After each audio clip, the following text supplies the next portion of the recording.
Hey y'all, welcome to my channel. If you are new here, my name is Leighanne and I talk about books. So I don't do tags a whole ton anymore, but I liked the idea of doing this. Plus, I was tagged by one of my lovely friends, Miss Bree Hill.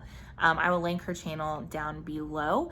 This is the Booktube Oldie Tag. The original creator of this was Monica Kim. I'll also link the original creator in the down bar below as well. So let me give you a little bit of my background. I actually was a book blogger years and years ago, probably 8 or 9 years ago, now that I'm thinking about it. I was in college. As I was book blogging, Booktube was starting to become more of a thing. You would still have your book blog, but you would record videos, upload them to YouTube, and then like embed them in your blog post. It was mostly like TBRs and wrap-ups and things like that. I started, like I said, doing this book blogging like 8 years ago, and I probably started book blogging 9 or 10 years ago, and then book videos became a thing 8 years ago. The reason that I know this is because I have some unlisted videos that are 8 years old. I posted my Booktube newbie tag 3 years ago, October 28th, 2016. So it's been a minute. I have taken hiatuses. I am the queen of inconsistency, and I'm okay with it, if we're being completely honest. So I went from, my blog eventually became defunct, right? And I didn't blog or read very much for several years after the fact. I then started, I don't remember how I started seeing this. I think I just in general started reading again, and I was actually looking for like a book review. I had Google searched and then I saw like videos popping up, and I was like, oh wait, like this is a thing, right? Not having very many people in my life that actually read is what caused me to start looking into it. Like I kind of hemmed and hawed over it because I had a bookshelf in my apartment at the time because, you know, like I was still a reader. I still had a lot of books, but I didn't have a ton of books. I didn't have like a cute setup like I do now. You know, it wasn't aesthetically pleasing. I didn't have a fancy camera, fancy lighting or anything like that. So I was like, you know, I'll just watch. And then I started like watching and commenting and things like that. And, you know, really seeing like the friendships that people had created amongst themselves and like the community as a whole. That's what really drove me to want to participate. So I have been in the community now for about 3 years. And again, it's been great. Like some of the people that I have met are just like my absolute soulmates, and I love them so much. You know, it's been a good outlet for my creativity and those types of things. So, yep. The next question is, what was your biggest misconception before starting Booktube? And I think that just goes back to like the aesthetics of it, right? I think so often, especially with newer creators, you get caught up with like, you know, what your background is and what it looks like and that sort of thing. And when I first started Booktube, you can go back and watch my old videos. I was upstairs in my guest room. I did not film when my husband was home because I didn't want him to know what I was doing. I edited using the like Windows Movie Maker on my laptop. Like he had no idea that I was filming. I had this big window in the guest room of the apartment that I was living in at the time, and I would like set it up, and I had a camera, but I started actually filming with my phone. Prop it up on like the books or whatever so that like you could see my face and that kind of thing. So it was really hard. I didn't have any external lighting. The lighting in the apartment was really bad. So like I had to use the window for light and but I did it anyway. And I think that the biggest misconception that I had before I actually started, before I took the leap, was that I needed to have a fancy camera and I needed to have a ring light and I needed to have like this really nice setup and stuff.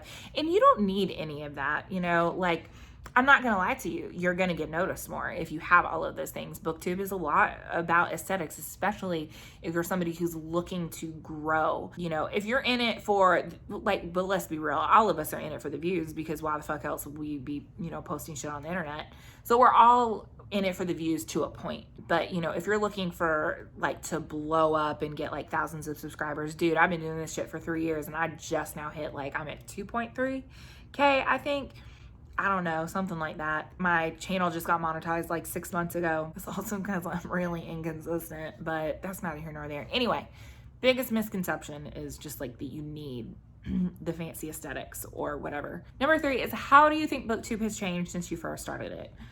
I think that the community has changed a good deal since this first began, and since I even first joined. I think that there are more channels that are geared more towards adult or literary works. When I first started, the only channels, well, not the only channels, but most of the channels that I could find were specifically geared towards YA, which there's nothing wrong with that, but I don't find myself reading very much YA, and so that's not what I want to read. Especially now, like there's a whole like horror tube community, which is amazing. It's not just about books, but it's about films and like all things horror as well. I'm seeing again a lot of channels geared more towards literary fiction. I'm seeing nonfiction channels, cozy mysteries. The romance community is blowing up, which is great. I think that Booktube is becoming more accessible, like the sub genres, I guess, of Booktube are becoming more accessible, and those communities are growing more.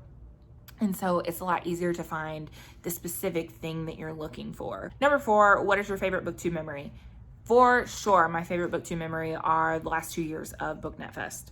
For sure. If you're unfamiliar with BookNet Fest, it's a book festival that was created for creators of any platform, whether it be Booktube, Instagram, blogs, whatever, geared towards the creator versus the publisher. Hopefully, the event will still go on as planned this year. It's slated for the end of August, but you never know with all of this stuff going on. But I definitely found my family. The people that I met at that event, first of all, it was just so much fun. It was something that I'd never done before, so it was like a milestone for me personally, you know, like actually going to an event like that. And then again, just like the family that I met through that was absolutely amazing, and I love them so much. Number 5, what are some books that you were introduced to because of Booktube? A good portion of the horror that I have read, I was introduced to because of Booktube and because of BookTwitter. Most of the YA that I read in the last couple years was because of Booktube. I probably never would have heard of that otherwise. And a good bit of the fantasy, actually, I've read is because of Booktube. So, you know, and I've gotten some really good recs and I've gotten some really shitty ones, but it's been mostly good.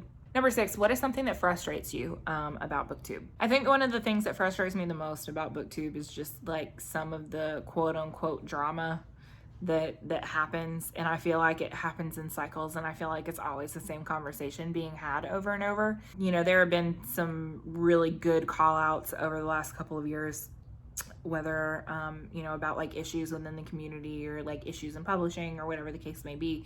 But then again, it's some people being contrary just for the sake of being contrary, and I think that that's one of the things that bothers me the most sometimes. Is it's like everybody wants to have a hot take. Sometimes it's better to just not react at all. And I think another thing that is frustrating, and I find this to be less frustrating to me. Obviously, I want people to watch my videos. Obviously, I want to interact with the people that do watch my videos. Like, I wouldn't be doing this if I didn't want that.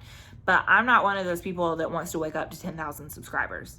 Like, if I ever reached that point, like, sure, that'd be cool. But that's like not my ultimate goal. My ultimate goal has always been to read good books and meet cool people. That's always been my goal. But like, I don't care if I ever like blow up or whatever. But I will say that it is frustrating when you see people doing the same thing that you're doing, that have been doing it for less time, that sometimes have even put in less effort than you, get noticed and you don't. It's like, well, shit. I think that that's something that a lot of creators struggle with. Again, I think that towards the beginning, I felt like that a good bit. I don't find myself feeling that way as much anymore. I'll get a notification like, oh, you got some new subscribers. And I'm like, okay, cool. But every time I upload, I lose like 3 or 4, which is fine. I don't care. Like, if you don't want to watch me, don't be here. But yeah, it can be hard when you're watching another creator who's been, you put in the same amount of effort. You've been putting in that effort for more time than they haven't. They blow up and you don't. Like, that can be really frustrating. And I see that in a lot of newer creators. So, and number 7, what do you hope for the future of Booktube? I would really love to continue to see like the diversification of like the genres to continue. I would really love to see the continuation of, you know, uplifting creators of color, which is something that, you know, I've been seeing more and more. There are more creators of color that are, you know, becoming, their channels are becoming bigger, and the work that they're putting in is being recognized. But I think that there's definitely, you know, a long way to go in terms of that. But yeah, mostly just like the continual diversification of booktube in general. Like, I really hope to continue to see that, to continue to see it flourish. I think every once in a while booktube kind of like hits a wall, because we're all doing the same things over and over. Or like for a while, like everybody posted tag videos, which is funny that I'm doing this tag right now. Sometimes you just need a tag though, like it's not a big deal, you know. Or there's 5 billion and 12 readathons that are happening at one time, and that sort of thing. I'm really looking forward to seeing how booktube continues to evolve in the content and the types of videos that are out there, and just like what people come up with in terms of creativity, because I'm not that creative. Yeah, so that's the Booktube Oldie Tag. Once again, I'm not going to tag anybody because I'm really bad about tagging people. Like, I'm always afraid that they're not going to do it, so I'm not going to tag anybody. But if you are interested in doing this tag, definitely go ahead. All of the questions will be linked in the down bar, as well as Bree, who tagged me, and the creator video as well. So what are your general thoughts about booktube? Comment down below and let me know whether you are just a casual viewer, whether you are an avid viewer. What are your thoughts? I'm interested. Or if you don't want to leave a comment and you want to reach out to me directly, you can do so through Twitter, Goodreads, and Instagram. All my social media links are in the down bar below as well. If this is your first time here, hi, hello, and welcome. If you like what you see and you want to see more, you can click thumbs up. You can subscribe if you haven't already. You can also click the little bell to be notified when I upload videos. That's all I have for you guys today. Thank you guys so very much for watching, and I'll see y'all next time.